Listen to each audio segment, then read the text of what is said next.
بسم الله. لن نسمح لك أن تلقي والعصا معك. تفضل أستاذي. العصا ليست معي أستاذ.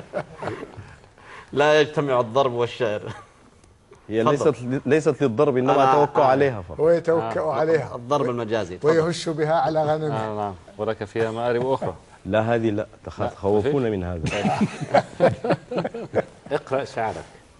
هدير رعد في المرابع بان، أم أن قلبك يمتطي الأشجان، أم تلك أشواق المحب تهافتت لحنا يحن وتذكر الأوطان، ومعلقات تبرهن أتى به نغم تهافت يعشق السودان.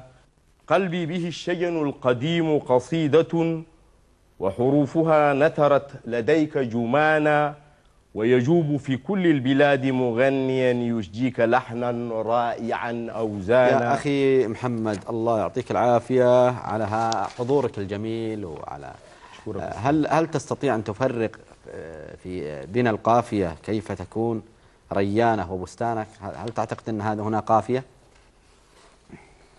ريانة بستانة فتانة استحسانة. أستاذي أنا عندي يعني تعديل في القافية هنا في هذا خلل يا أستاذ محمد. عدلتها هنا قبل الدخول.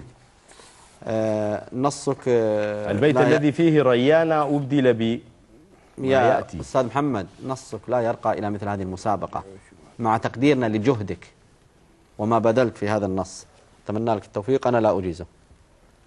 يا أستاذ محمد، القصيدة فيها كسور وفيها أخطاء في القافية كما أشار الصديق، وهي عبارة عن رصف كلمات دون أن يكون بينها وحدة شعورية أو موضوعية، ودون أن تقدم ملمحا خاصا بك. أنت تكرر ما يقوله الآخرون، ولذلك فهي ضعيفة وأنا لا أجيزها.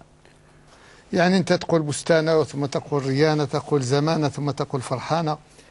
يا أستاذ محمد، يعني المفروض كنت على الأقل تعرف هذه الأشياء. لا أجيز النص، أنا آسف. لم أفهمك أستاذ.